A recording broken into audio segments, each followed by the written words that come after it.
With the Sunshine Tour season in full swing, the players travelled to a warm Gauteng North and to Wingate Park Country Club for the Sunbet Challenge hosted by Times Square. It's a great privilege to be part of Sunbet Challenge and the Sunshine Tour, especially coming out from like an 8-week break. Having Sunbet set these tournaments up for us in this winter spell, it's just, they're doing a fantastic job. Sunbet is playing a massive role for our local players.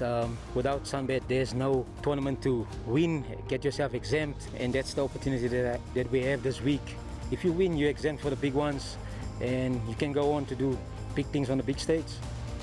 Wingate Park takes its name from a Burmese brigadier and owes much of its popularity to an exceptionally well-conditioned layout that features 3 par 5s on the back nine. I would say tee shots are very important. I think you take out pretty much 80% of the hole once you get your tee shot right, because then from there it's just mainly wedges into the greens.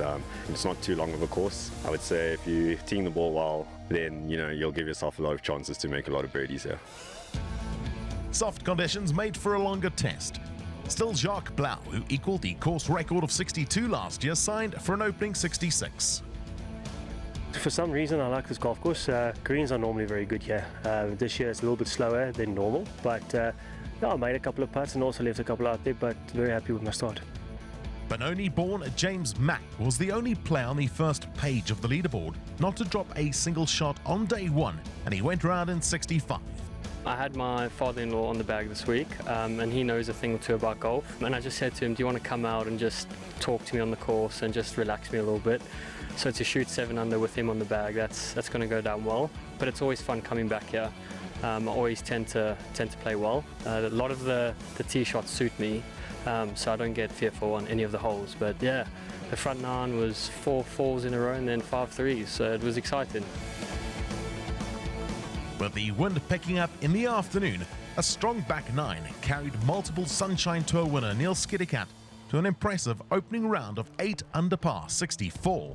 I've been playing in blustery conditions the last couple of weeks out in Europe, so it's quite nice to play a golf course that even if you do hit it in the rough, you can find it, whereas that hasn't been the case the last couple of weeks in Europe, and obviously struggled a little bit over there, but yeah, I mean, I feel like the last couple of weeks my game has been trending in the right direction, so it doesn't come into any surprise to me that I played better today. Putted well, and yeah, it's just nice to see a nice low number out there.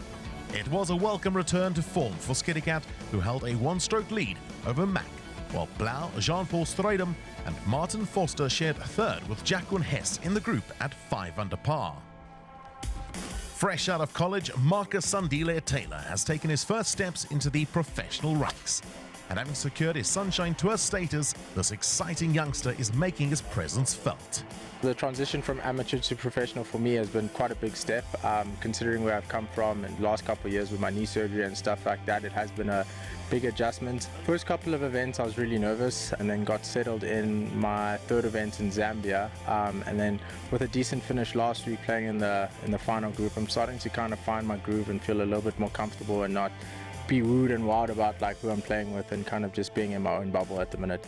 I'm very satisfied with my progress. It's come very faster than I thought, to be honest with you. Obviously in the beginning my first round would be good, and then I'd fall out my last 5 holes of my back 18 to kind of just miss the cuts, but to know that I can make a cut and compete, and obviously to follow that up, the momentum this week, I do know that the game is there, so I just have to keep the ball rolling, and then yeah, all will be well. I'm part of the Busingubeni Papo class, so I mean they give us coaching, we get the monthly stipends and stuff like that, so all of that definitely helps me. I mean, I'm going up to Swaziland for the King's Cup, so I'm grateful for that opportunity. The Sunshine Tour, obviously greatness begins here. It's a step to the next step, so obviously here going to give golf a run for a couple of years, see where it goes, but obviously want to kind of springboard myself to the next step, wherever that is, whatever tour that is, so we'll see how it goes. Yeah. The Sunbet Challenge series, meanwhile, forms part of the Sunshine Tour and consists of tournaments around South Africa. Gerard Pepler came into the week with little expectation, but he backed up an opening 69 with a bogey-free 65 in the second round to get to double digits. The attacking-minded Austin Bautista, knocking on the door for his first win on the main tour, joined Pepler at 10 under with a 7 under par round of his own. I don't think I missed a golf shot pretty much all day. Which makes it seem kind of tough because I felt like I putted bad. but I didn't putt bad. I putted pretty good. But I hit every single shot exactly as I wanted. Maybe one swing where it got a bad break, but there's a few that, just no fear. Just go right at the pin. Swing feels good, so just when you know your numbers, you should be going straight at it. Another professional taking dead aim at Wingate Park Country Club was Jean-Paul Strydom. Having overcome injury, Strydom looked back to his best, and with his wedge into the par 4 ninth, his closing hole, he carded a second consecutive round of 66 and took his tournament tally to 12 under. I've actually been playing nicely. Last week I was sick. I played alright in Swaziland, just kind of got cold. And yeah, I think from Dardata, where I finished second there, coming back from all the injuries and stuff, it's really given me enough confidence going forward. So hopefully we can do it tomorrow.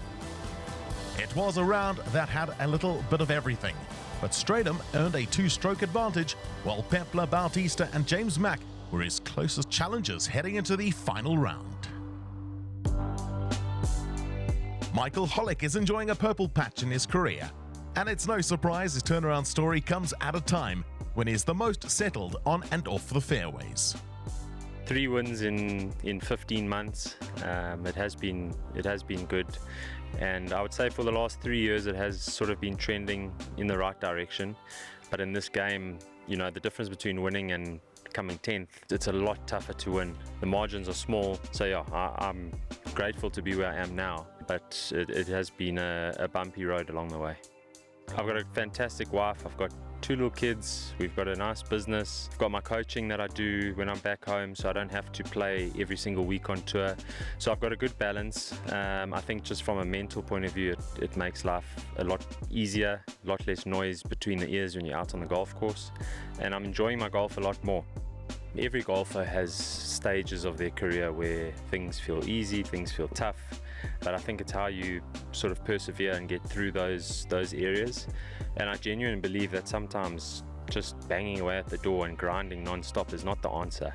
You sometimes need to take a step back, look at what's actually going on, where the issues are, and figure out a way to make changes. There's hard work, there's no doubt about that. No one gets to the top without hard work, but you've also got to come up with a plan. And if you don't have a plan, then it becomes pretty pointless. Competing is what it's all about. I mean, when we started golf as youngsters, it was about the competition. When you become a pro, it becomes a financial aspect, it's a job, and golf is a roller coaster. We want to obviously reach the top, and there's certain turns that happen along the way. I hope that I can get to sort of where I've always wanted to be my whole career. What began as a perfectly calm last day turned into a wind-swept fight to the finish line at the Sunbet Challenge hosted by Times Square. Jean-Paul Strydom, playing alongside Gerard Pepler, was out to fend off the chasing pack. A rejuvenated Jacqueline Hess enjoyed a morale-boosting week, and with rounds of 67, 69 and 71, he claimed a first top 10 finish on the main tour since 2015.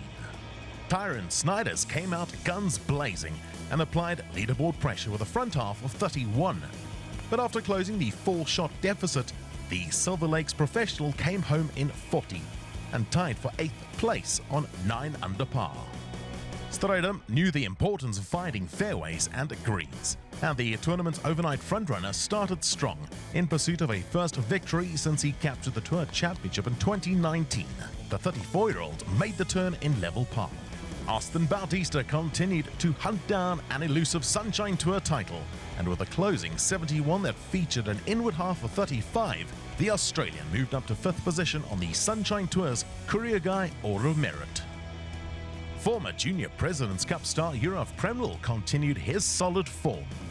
After losing in a playoff last week, Premnul closed with a 67 to share 3rd place on 11 under par. The super-talented Jonathan Broomhead was a composed figure all week, and after a neat up and down at 9 and a birdie at 10, he moved into a share of 1st place.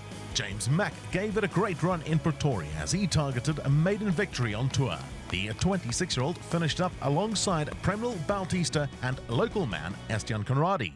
Conradi, the winner here in 2021, was one shot off the day's best round with a 5 under par 67. Strydom carded a second red number of his round at the 15th and at an important time to move back into a share of the lead after Broomhead had briefly taken the lead with a birdie at the same hole. Broomhead, meanwhile, never looked rattled by the conditions, and he went on to set the new leading mark on 13 under, with a par at the last, in a fine round of 4 under par 68. With scores tied at the summit, Strydom, with the experience on his side, knew he had to make 4 at the closing par 5, and after giving himself the chance to close out the tournament, his birdie putt from 8 feet agonizingly slid past the cup.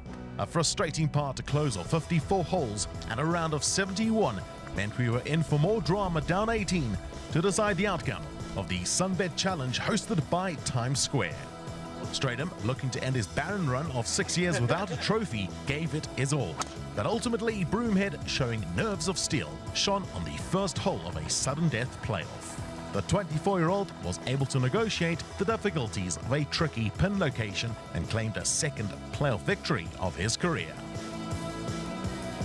It was a remarkably quick rise to 4 Sunshine Tour titles for Broomhead, who claimed his 4th victory in the space of 16 months. In my head this morning, I kind of thought whoever gets to 16 for the tournament is winning. So, we were cruising along and kind of just plodding ourselves, and made a birdie here, there, and coming down the last few holes, you start looking at leaderboards and all that, and then saw myself at 13 and I'm tied for the lead. So yeah, I was a bit surprised, but also very happy. And then obviously to get it done in the playoff, not really in style, but it was still really cool. With his latest success, Broomhead moved into 2nd place on the Career Guy Order of Merit, while Herman Loebscher held on to top position after finishing tied 13th in the capital. Jonathan Broomhead and his fellow Sunshine Tour stars now make their way to the Sunbet Challenge hosted by Wild Coast Sun.